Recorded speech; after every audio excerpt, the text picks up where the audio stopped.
Pati cocok. Oh siap. Siap.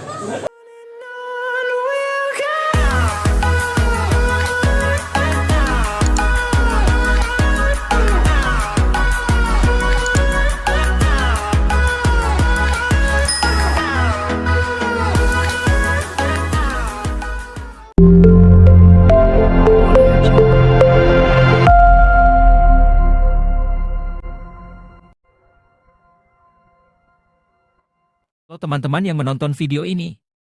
Terima kasih.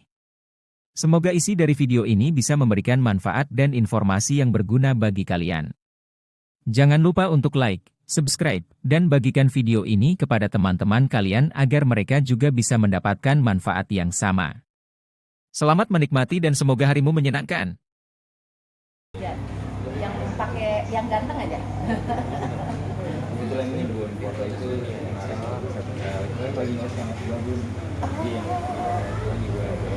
Oh di UNB, Iya. S2-nya. Oh, besok aku kesana. Tapi saya juga. Iya, besok datang dong. Datang aja. Pas banget. Boleh. Kita ngomongin soal Merdeka Belajar, Oh, tapi pas. oke lah, pas juga. Karena kan perlu magang. Iya, kita sekarang sudah lulus semester 3 Pak. Jadi foto itu saya bilang agak bagus ya. Padahal ya bagus lah, foto itu juga berbicara kan. Iya. Kita ingin menentukan. Tapi saya sedang tadi mendengar Anda di UMB apa ya? Oh, pas. Saya lebih fokus ke keuangannya, Mas. Karena itu juga ke keuangan itu berkaitan dengan bagaimana bicara jangka panjang tentang saya sendiri tentang pengelolaan keuangan bagaimana. Kalau SDM kan sudah biasa. Saya kenal pendidikan 16 tahun. Iya betul ya. 10 tahun di dinas pendidikan sebagai operator ujian nasional, 3 tahun di TU, 1 tahun di Fakultas di 3 tahun jadi ajudan wabuk. Nah sekarang lebih bagus ketemu beliau, wawasan saya. Dia buka wawasan saya, Bu. Oh itu ini. Ya sudah, akhirnya jadi ada peluang besar gimana enggak? Karena nggak semua orang mau bikin apa itu. Kalau yang Pak, mana itu mana, karena kita menurut saya tidak, kita berbagi edukasi dulu, berbagi knowledge, berbagi literasi dan edukasi supaya mereka tidak tergerak. Padahal banyak di influencer yang juga follower dan apa. Tapi saya sekarang bukan tentang followernya, tapi bagaimana edukasi kita, knowledge kita bisa kita bagi bersama, supaya ada kolaborasi untuk bisa maju bersama. Bagus. Sumber perpustakaan. Iya, tadi kita baru dari perpustakaan daerah, dan ternyata perpustakaan daerah di Berau itu sudah berubah dari yang tadinya hanya tempat meletakkan buku-buku, sekarang menjadi pusat transformasi untuk inklusi sosial. Dan dia akan menyediakan wadah ya, kalau kita misalnya terutama tadi ya, untuk membantu masyarakat, misalnya tadi UMKM mau dilatih, udah ada trainernya, nanti mereka yang fasilitasi gitu kan. Jadi berarti kolaborasinya diperluas lagi. Jadi saya senang banget ya di Berau ini ternyata kolaborasi itu mulai udah mulai ini pelan-pelan, karena kadang teman-teman itu mungkin kurangnya wawasan untuk berbagi dan ketakutan dia tidak pernah menjadi trainer, mungkin akhirnya agak takut, kadang agak ragu ilmu juga nggak mau dibagi, menyampaikan. padahal justru dengan semakin sering dibagi kita juga kan kita jadi belajar dan menambah. Itu sih yang kita coba untuk dobrak dari segi anak-anak sendiri UMKM. Kita mulai nanti rencana kayak besok beberapa kita main ketepian bagaimana kita membuatkan media sosial. Ada sudah di Instagram nggak? Iya, bikinin kan kayak waktu kita itu bantu. ya kan inget nggak, kita kan bikin pelatihan untuk ibu-ibu UMKM sampai mereka tuh, nah terus kita kumpulin anak-anak influencer kayak Rehan ini di tiap meja itu dia jadi mentor. Nah terus si ibu-ibu itu nanya dari mulai hal simple ya, misalnya ngetek info lokasi dia aja, jadi dia jualan. Dia tuh nggak tahu caranya naruh di Google, misalnya kalau orang mau nyari coba. Kayak gitu aja nggak bisa, ya kayak gitu. Kita bilang kayak gitu aja ya bagi anak-anak muda kan, ya ampun, tapi ibu itu memang butuh. Tapi dia bisa menghasilkan misalnya tadi, tahu isi yang enak atau tapi dia nggak bisa menggunakan media ini dia paham tapi tidak paham untuk menyampaikannya secara digitalisasi seperti iya, makanya harus dibantu. Kalau misalnya sekarang kita paksakan ya seorang UMKM dia fokus di produksinya, terus dia harus fokus juga ke marketingnya. Sebenarnya tuh kalau menurut saya Kerjaan yang minim, kolaborasi kolaborasi. gitu. Jadi kalau kita paksa juga mereka bikin Instagram sendiri, tapi kita latih juga bikin konten supaya dia juga memahami. Siap. Gitu, pentingnya membuat produk juga yang nampak menarik seperti apa, plantingnya juga gimana, Iya. apanya gimana gitu loh. Pengambilan Tapi angle kalau soal fotonya. motonya, ya, jadi tahu tapi tidak harus dia yang melakukan. Kalau perlu tadi banyak kok yang mau menjadi relawan buat UMKM nanti lewat. Saya kan berawal Bu dari reviewer Google, makanya saya di Google itu sudah di level 8 dengan terbitan foto itu sudah yang lihat cuma 1 juta lebih. Dan sudah Wah, cinta keren diri banget juga. nih. Waktu saya mulai dari PU, Wow. makanya di PU itu Google Map-nya itu dia dapat tag biru. Itu saking rajinnya ya Lu Allah. sering nge-review Bu makanan, minuman. Iya. Saya sebenarnya kemarin mulai dapat budget profesional di profesional bisnis itu di reviewer Bu. Karena saya sekali nge-review warung, toko, tapi rata-rata sih pelanggan itu dari luar. Itu sih yang ya bukan dari Bro itu sendiri. Saya cuma ngelola PU sama teman yang punya UMKM untuk voting, tapi udah dapat bintang biru di Google Map. Biru. Nah, makanya saya nge-review itu. Nah, berawal dari situ pelan-pelan saya belajar lagi, mengembangkan ya sejauh ini. Andai kan ya nanti kamu mau mendalami lagi. Oh ya, aku juga mau kasih info nih. Aku baru memfasilitasi beberapa anak Kaltim, termasuk ada dari Besok, kuliah S2 di bidang desain komunikasi visual DKV. Karena kita belum punya S2 DKV di Kaltim. Saya minat. Nah, sebenarnya kalau Ini belum ada yang kuliah saya- S2, ada yang saya mau tanyakan ini, terus nah, Saya coba tanya. boleh. Lanjutkan ya. Ini kegelisahan kami juga di Bromo. Sempat menjabat ketua KMP, kemudian beberapa kali diskusi dengan mahasiswa Samarinda, Malang gitu, dan sebagainya. Yang saya alami, saya tahu juga Ibu bagaimana konsen terhadap beasiswa dan pendidikan. Cuman ada kegelisahan sebenarnya. Karena kawan-kawan ini yang dapat beasiswa, baik itu di perguruan manapun, untuk fokus misalnya kebutuhan tenaga kerja daerah itu tidak dianalisis dengan baik. Jadi kemarin saya sempat berpikir waktu jadi Ini ketua menarik sekali nih KMP temanya. bahwa sebenarnya format beasiswa yang ada itu agak perlu dibenahi sebenarnya. Iya. Bahwa ada 3 konsep yang harus dilakukan. Ya semua berdasarkan analisa tadi. Iya. Data. Jadi harus ada manpower planning Iya. dikaitkan dengan education planningnya gitu ya. Beasiswa itu misalnya beasiswa prestasi, oke, monggo. Misalnya kalau ada 15 miliar nih, Iya. 5 miliar prestasi, 5 miliar tidak mampu, cuma 5 miliarnya itu untuk kebutuhan daerah. Jadi jurusan-jurusan Yang memang yang lagi dibutuhkan daerah. diperlukan saat Nah, misalnya itu. pariwisata. Ya. Kita belum punya, misalnya kita belum ada politeknik pariwisata, Ya. ya kan di Kaltim kan Nah, harus itu yang- dikirim kan itu yang ke terlupakan, Bali atau misalnya ke ini. Ya. Nah sebetulnya kan pemerintah daerah juga bisa Ya.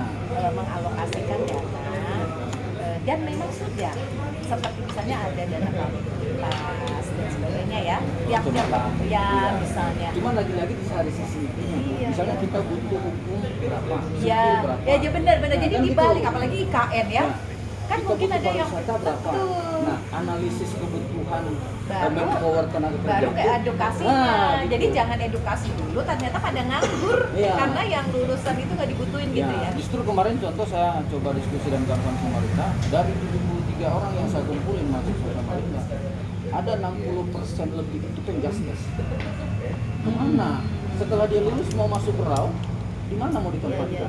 Ternyata masalahnya bahwa mereka tidak tersosialisasi dengan memang sih baik. kalau saya sekarang kan metodenya gini membebaskan kan Ya. kalian udah mau kuliah di mana silakan tapi untuk bidang-bidang tertentu kayak tadi karena di Kaltim belum ada jurusannya Ya. seperti DKV aku bikin MOU atau kerjasama lah ya sama ITB jadi minta ada semacam kuota untuk anak Kaltim agar jangan terlalu susah lah ininya apa persyaratannya gitu jadi nanti anak Kaltim yang portofolionya bagus kan kadang-kadang kan gue tahu sendiri ya susah Oh, iya. banget kan yang penting portofolionya bagus Ya. di sini mereka diterima Bisa dong saya titip sama ibu nanti ya. Anak saya nih. iya bisa Anak tahu saya sekarang di Unida. iya Ponorogo, Bogor. S2-nya nanti Dia ambil agroteknologi. Dia rencana S2-nya ke depan.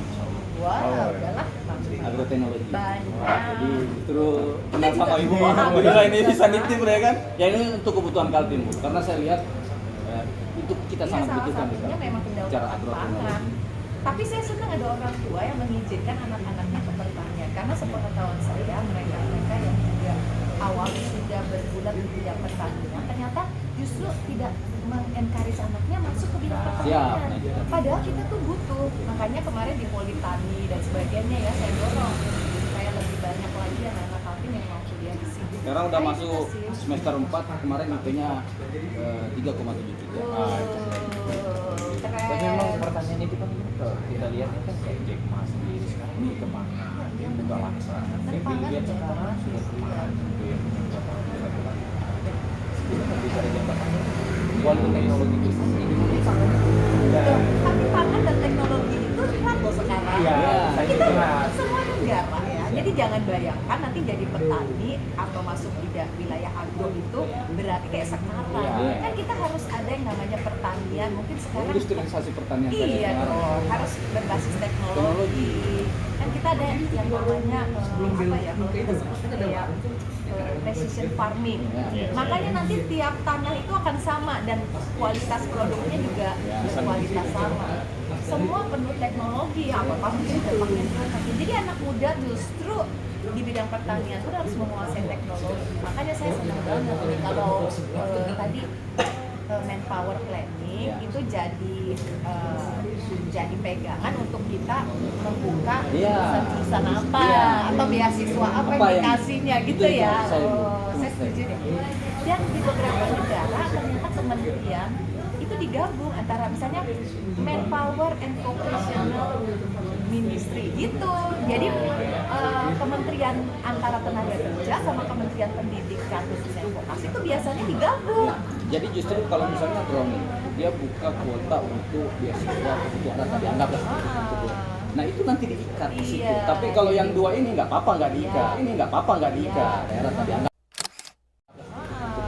Nah itu nanti diikat di situ. Iya. Tapi kalau yang dua ini nggak apa-apa nggak diikat. Portfolio atau kerjasama lah ya sama ITB. Jadi minta ada semacam kuota untuk anak Kaltim agar jangan terlalu susah lah ininya persyaratannya gitu. Jadi nanti anak Kaltim yang portofolionya bagus kan kadang-kadang kan sendiri ya susah banget kan. Jadi yang penting portofolionya bagus di sini mereka diterima. bisa dong saya titip sama ibu nanti ya bisa dong saya titip sama ibu nanti ya Untuk kita Iya, sama salah satunya memang kedaulatan pangan. Tapi saya senang ada orang tua yang mengizinkan anak-anaknya ke pertanian karena sepengetahuan saya mereka yang juga awalnya sudah bergulat di bidang pertanian ternyata justru tidak mengencourage anaknya masuk ke bidang pertanian. Padahal kita tuh butuh. Makanya kemarin di Politani dan sebagainya ya saya dorong supaya lebih banyak lagi anak-anak Kaltim. tapi memang pertanyaan itu kan kalau kita lihat kan kayak Jack Ma sendiri sekarang di kemana dia buka laksana kayak Bill Gates sekarang sudah kemana gitu ya walaupun teknologi bisnis ini mungkin sangat Tapi pangan dan teknologi itu erat loh sekarang. Iya, saya Kita jelas. semua negara ya. Jadi jangan bayangkan nanti jadi petani atau masuk di wilayah agro itu berarti kayak sekarang. Iya. Kan kita harus ada yang namanya pertanian. Mungkin sekarang Industrialisasi pertanian iya tadi. dong, harus berbasis teknologi. Kan kita ada yang namanya apa ya? Kalau kita sebut kayak precision farming.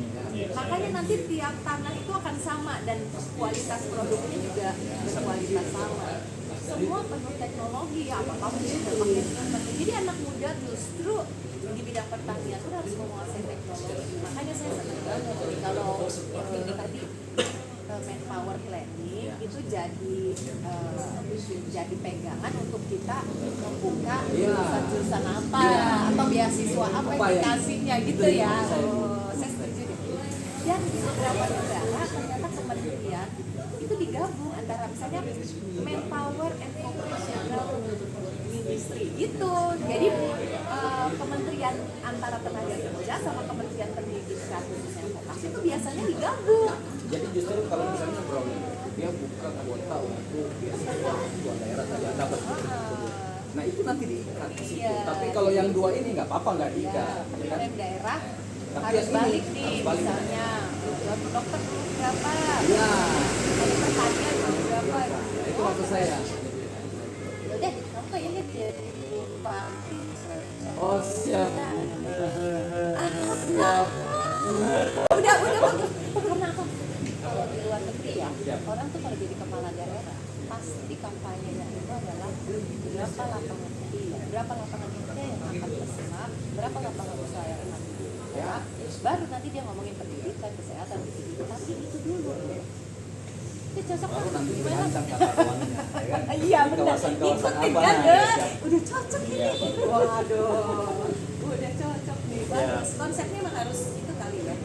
Daerah juga mulainya dari sini nanti nggak akan ada anak muda masuk. Nggak ada, karena pada saat dia kembali dari jadi sekolah, dia planning sudah tahu di bahwa dia planning dibutuhkan. pasti dia diserap. Masa orang sekolah tinggi sekarang nganggur, Karena kan? kendalanya kita juga kecil adalah format untuk master plan. Itu yang kita sebutnya master plan jangka Iya, panjang. jadi master plan itu Termasuk kayak pekerjaan, pertanian digitalisasi. Ketika orang kemudian tapi kalau ada master plan dia nggak sembarangan. Iya, iya. A ikut B gitu. udah. Kalau pemahaman kami sih. Iya, iya benar, udah benar itu menurut saya udah benar. Tapi kalau ketika ada master plan, mau siapapun dan siapapun pengambil kebijakan, ya sesuai. Iya. Tapi lagi-lagi begini, kalau yang saya lihat bahwa memang butuh kepedulian yang seperti kapasitas itu. Kalau kami ini di daerah orang-orang bawah ini terbatas. Tapi Kan ini kita kolaborasi. masukan-masukan yang Aku kami juga kalau sampaikan. nggak ada masukan dari teman-teman nggak tahu juga. Jadi memang seharusnya ya dengan IKN ya misalnya kan keputusan IKN pusatnya. Pusat ya. Tapi kan harusnya provinsi langsung bikin kayak tadi itu, Ya. ya kan? Terus nanti kota kabupaten ya, karena misalnya betul kita kan mau jadi pusat wisata dan apa pusat support. Berarti kita butuh apa aja? Nah, jadi ada Kayak kemarin terfasilitasi. Nah. ada beberapa penerimaan IKN misalnya tenaga ahli lingkungan. Nah, ada dari situ. Iya. Tuh, bener kan? Bener dari Kita luar. jadi Karena kita nggak punya. tapi kita nggak punya. Kita mau kurang dipas lagi dia nggak antisipatif punya, masa gitu. depan. Makro mau ngambil pertambangan atau yang gimana semua dari luar.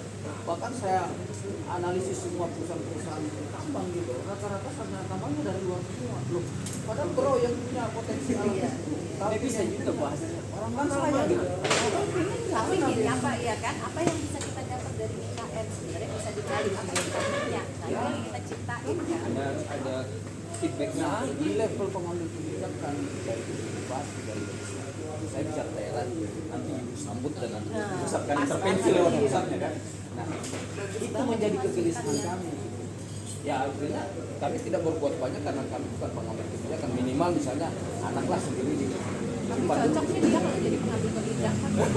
Kita berbicara jangka panjang ya hari teman-teman. ini kami tidak bisa.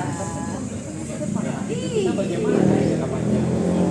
Dan juga kan masih ada regenerasi yang paling penting. Kami sebagai bahwa sangat kita untuk membangun diri kita ada regenerasi yang bisa dibangun. Tapi itu bagus sekali yang dibikin soal empower saya. Itu harus nyambung. nyambung. Nyambung. Terus Tinggal yang membagi mendrive- porsinya. Iya, jadi pendidikan di-drive oleh kesempatan itu. Peluang untuk maju. Ini kalau di Jadi pemikiran sudah berapa tahun ke depan kan ya, kita kita udah pikir kita bisa di tahun Iya. depan kita punya Polri, maka dana yang ada, ya kan, APBD atau kita APBN mengembangkan diri jadi apa ya? Misalnya tadi maritim gitu. Misalnya kita di Berau kan maritimnya ini mau diapain gitu kan? Apakah ada wisatanya, ada misalnya pelabuhan ininya, kan berarti kan butuh apa aja gitu Iya, ya? itu Gitu, yang benar. disiapin. Ahli-ahli apa yang Iya. dibutuhkan itu yang kita lagi ciptakan. Baru itu nyambung, benar juga sih. Kalau itu dari Oke, nggak dan nyambung. beasiswa tuh bisa jadi alat, Alat. untuk ngedrive kan. menciptakan. Misalnya anak nggak tertarik karena dia belum tahu bahwa beberapa tahun yang akan datang akan ini dia belum ada motivasi. Belum ada gambaran. Didorongnya lewat beasiswa, cari orang-orang terbaik. Kesempatan untuk Ya, Nah itu oke, juga jadi masukan kami. Jadi talenta ya. Jadi ruang untuk menciptakan talenta dari bidang tertentu si beasiswa tuh harusnya ngatur. Kalau sekarang sih enggak sih. Kita Sekarang sebenarnya kan enggak. nge-drive dulu, Ikutin menyiapkan pasar dulu aja. gitu. Orang mau ke jurusan apa ya udah. akhirnya setelah lulus bingung kembali. Iya benar. Tapi kalau sudah disiapkan, Iya, benar. sebenarnya disiapkan dulu tempatnya, tinggal nanti dilakukan orang ini kita bagaimana? Nah, itu Kita nggak punya tempat tapi jangan kan yang dalam. Jadi kan saya baru pulang dari Oxford. Kan anak saya 2 sekolah di sana udah selesai. Udah selesai. Kemudian anak-anak Oxford itu kumpul kan. Saya biasa diskusi. Dan banyak memang dari mereka yang jadi, kenapa sekarang jadi isu banyak yang nggak pulang ke Indonesia kan. Karena tadi gitu mereka mendalami ilmu yang mungkin padahal sebenarnya itu penting ya, itu sesuatu yang sangat advance, tapi di Indonesia mungkin belum. Anak saya aja nganggur, padahal apa, dia tuh lulusan Oxford jurusan data science or social science, jadi gimana big data digunakan, tapi dia kan di sini siapa dia yang mau pakai gitu, tapi orang-orang luar negeri sangat membutuhkan dia, dari Spanyol dari mana kan dia, tapi saya bilang aduh pokoknya nak kamu harus ke Indonesia gitu kan, dia pulang lah tapi masih nganggur gitu. Kalau saya pun Sayang kalau ya. dikasih kesempatan saya ngambilnya data analis. Iya, dia ambil itu karena dia ke juga depan dari bicara tentang Benar. sertifikat itu yang dicari orang. iya benar. Sebenarnya dia ngedalemin itu kan, dia jadi software engineer juga karena dia kan sebenarnya dulu dari IT nih, dari IT di ITB apa stay itu elektronika dan informatika terus ngedalemin itu, kan itu ilmunya baru karena di Oxford saja ada yang namanya Internet Institute itu baru dibangun. Jadi dia termasuk kategori pertama yang mempelajari hal-hal yang seperti itu. Tapi di Indonesia gimana? Dipakai di mana sih juga? Iya ya. Jadi kepikiran kok anak gue sendiri sama. Ya itu. Tapi anak kita juga kita harus mempersiapkan lapangannya itu tadi, Bu. Benar. Nah, yang harus diselesaikan seperti itu. Ini mudah-mudahan dengan adanya pertemuan ini cepat. Iya ya. Ini akan menjadi satu kebijakan. Saya yakin sih kalau Mas Mati saat ini sih paham betul bagaimana dia merdeka belajar kan, dan semoga Allah akan menciptakan situasi ini dan juga itu tadi idenya kita sampaikan bersama. Wih, kami terima kasih banyak, Bu. Harap kalau jangan sampai kayak ilustrasinya buang garam di lautan. Soalnya bohong kan? Tadi itu kan Bu, kan sayang gitu. Iya, sayang. Ini di UMD aja saya tahu ini ada sekitar 100 beasiswa atau 100 sahur dari mulai biaya dipenuhi kuliah sampai selesai. Iya kan? Nah, itu kalau setiap tahun sekarang berapa dikalkin? Kalau tadi cuma membuang garam di laut ya sayang sih. Benar juga. Aku nanti lain kali aku seleksi dari awal kali ya. Lebih bagus Terus begitu. aku kayak yang tadi Sudah kasus ada yang database. TP tadi Iya. itu. Nanti aku bilang kalau yang mau kuliah kesini baru aku kasih. Ya, baiknya begitu. Nah, itu kali ya. Iya benar. Sekarang saya nggak gitu. Ya salah ya. Oke. Betul juga, Bu, cuma penempatannya ya. Kan ke depan masih ada waktu kan. Belum masih ada peluang lagi. Insya Allah kalau memang Nggak, kita nggak ngatur itu. Iya. Maksudnya kita tuh memberi kebebasan. Cuma kalau menurut saya kalau misalnya kita bisa Persentasenya aja Bu. kalau kan karena sebenarnya beasiswa itu boleh kemana aja. Jadi misalnya persentase 50. terbagi jadinya Oh, tetap iya, juga iya. ada. Gitu aja. Jadi kalau bisa kita kerjasama aja sama berbagai perguruan tinggi ya. Misalnya tadi untuk kesehatan, untuk keselamatan kerja, kita mau berapa nanti itu. Kalau misalnya beasiswa itu misalnya tahunan kasih berapa? Iya, lebih dari 1.000, bisa 500 kan enggak? Iya bisa. Nah, saya juga bisa. Dan ini diikat loh, Bu. Yang 500-nya ini. Lebih Iya, kuat iya. ini. Nah kalau ada MOU sama Pemda dan itu, ya kan. Kalau sekarang kan saya nggak kasih jaminan kerja, nggak kasih juga kewajiban apa-apa, sayang kan. Apalagi yang Bu, saya mohon maaf izin Bu. Kalau kita fasilitas ini dia berapa? Mungkin yang tadi harusnya 500 cuma bisa dirayap. Tapi bagaimana yang ini kita bawa ke sini, yang tadi saya bisa 50 bisa jadi 500. Masalah biaya. Oh, sudah. Oh, kita makan. Boleh. Oh, Ibu iya, lagi. ikut dong. Oke, thank you banget. Makasih, Bu, ya. Walaupun, Ya, makasih banyak. walaupun spontanitas seru banget diskusi dan sangat apa ya, inspiring. Ya. Bisa minta kontaknya Bu ya. Thank you ya. Terima kasih ya. Udah dapat kontak Wendy Pak.